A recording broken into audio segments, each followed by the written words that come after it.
Istraživali smo malo i prikupljali podatke iz različitih izvora, tražeći moguće odgovore na pitanje: što je bolji način za usvajanje sadržaja? Čitanje ili slušanje? Slušanje je odgovarajući način usvajanja informacija kada je cilj steći širu sliku, razumjeti glavne ideje i strukturu,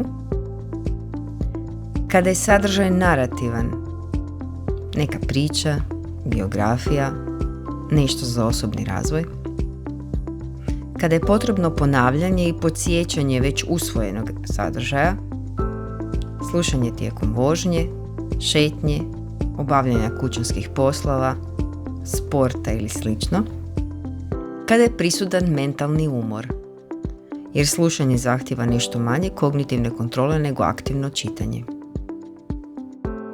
Slušati željeni sadržaj pomaže pri stjecanju stvarnog znanja, ali ne dopušta ažuriranje sadržaja na isti način kao čitanje.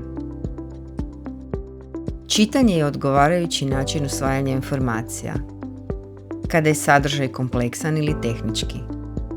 Teorije, stručni tekstovi, zakoni ili statistika.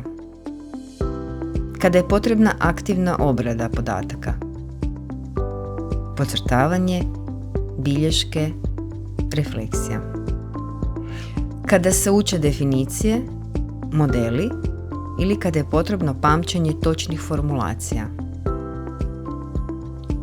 Kada postoji potreba za zastajanjem, propitivanjem i mentalnim mapiranjem sadržaja. Čitanje omogućava da sam kontroliraš tempo, da se vraćaš frazama, da čitaš sporije ili brže po potrebi, te da lakše uočavaš strukturu i detalje teksta. Zaključak.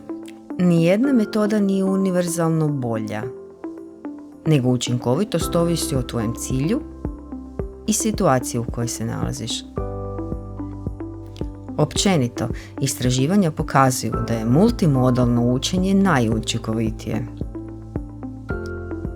To znači kombinirati različite modalitete, vid, zvuk, tekst, radi postizanja boljih performansi u odnosu na modele koji koriste samo jednu vrstu podataka. I zato čitajte i razgovarajte s nama o onome što ste pročitali.